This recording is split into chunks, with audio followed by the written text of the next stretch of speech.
Well, hey guys, we are here with the Disc Jockey News on a new series that we're entitling Hiring and Retaining DJ Staff. And I'm with one of my good buddies, Chris Romero from Albuquerque, New Mexico, Cutmaster Music. And I thought that he would be the perfect guest to be on for this particular series because we're both in the same situation right now. We're both looking for some staff. So I think we're both going through it. Yes, sir. Right? And so we're going to break this down into a couple different episodes, and these are going to be quick hitting. So our first topic is, when is the right time to hire? And as I was talking through this with Chris, I think there's two ways you can look at this. The first being like time of year, but then I also think there's the time of business, time in your business when you think it's the right time to hire. So what I thought is, Chris, maybe you can start with the time of year first, and then I'll kind of not rebuttal, but just basically give my take on it. And then I'll start with the next one on time of business, and then you can kind of have your say on that. So let's talk about time.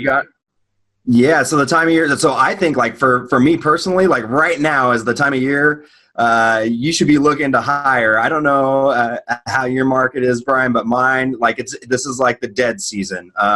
Between January and the end of March, we've only got a few events. So I think now is a great time if you're looking to onboard new staff members. I try to use the month of January to put interviews out there, and then in February and March actually start some of the training. So just because I've got the time now is a great time of year to be able to do that. So to do any preliminary staffing before you get into heavy event season. Right. For me, we actually do 2 trainings a year, or 2 training seasons. So it's this time of year, just like you, because it's the slow time for us as well. But we want to kind of do some, and we'll talk about this later in another episode, but some classroom trainings, if you will, as well. And so we feel like this is the best time of year. We also want to take them through, like, lead it up to our event season, which for us is spring. And then our other dead season technically is, because we're in the Florida market for where we're hiring folks, it's like the summer. It's just too hot to do anything. Right. So July, August, great time of year to train, and then bring them into the fall to take them into some events and some, experience the actual event stuff. Not doing it on their own yet, but just take them through a full season training that way as well.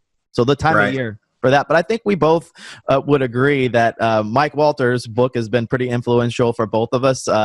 What is it? What's the name of it? Do you remember? Like the multi-op? The name is but with multi-ops. Oh, I've got the book in the next room over. Well, look it up. Go to Mike Walters.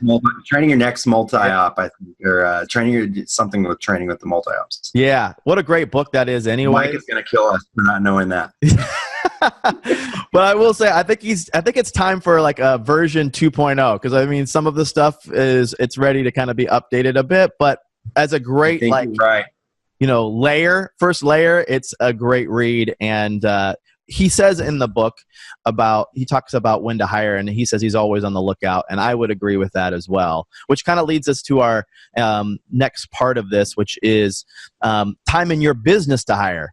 When is the right time? I always feel like you should be booking out like 80% of your staff all the time, or of yourself. If you're getting where you're turning away business at least, 2 or 3 jobs on a given weekend, like that's a great time to start going, maybe I should add one.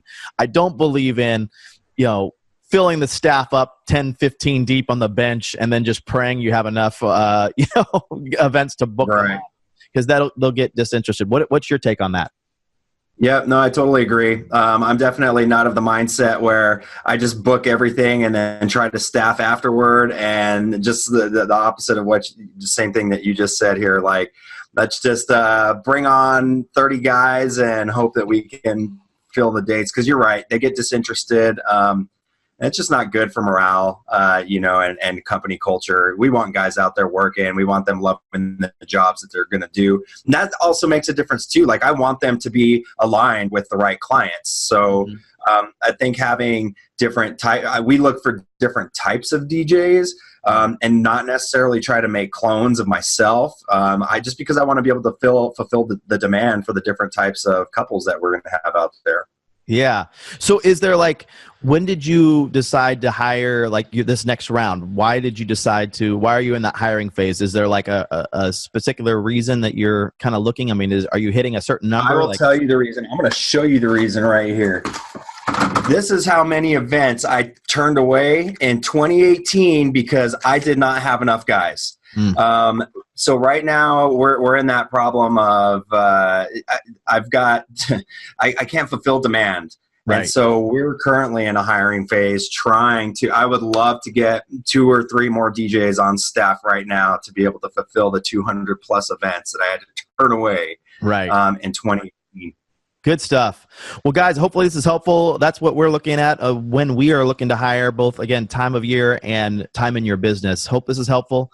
Stay tuned for the next couple episodes. Thanks much, Brian.